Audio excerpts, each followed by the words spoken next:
It felt like Groundhog Day today, didn't it? A 5 p.m. press conference to respond to the increasingly loud demands from scientists and NHS-affiliated organisations to enforce draconian restrictions on our lives again. And according to some of them, maybe even lockdowns.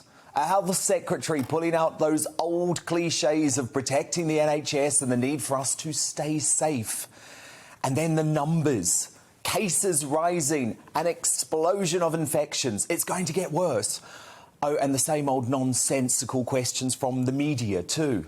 The first from the BBC, of course, demanding the government introduce new measures. Then ITV suggesting action should be taken early.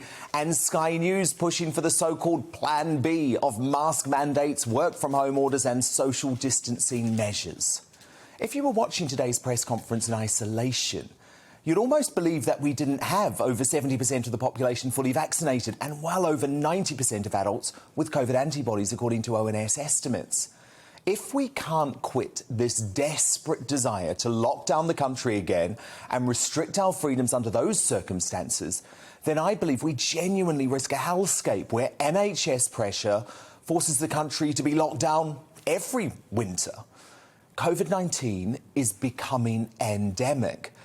Virtually every flu season causes pressure on the NHS. Don't forget that. So those in power who are drunk on the new controls they have over the population need to take a step back and realise Brits must be able to make our own decisions this winter. Sadly, that didn't seem to be the case last night, as the extension to the Coronavirus Act and all the unusual curbs on our civil liberties that come with it was nodded through Parliament without even a vote. This footage should make you angry. The question is motion number 4 as on the order paper. As many as are of that opinion say aye. Aye. Of the contrary, no. Aye. Aye. Could I have the noes again? No.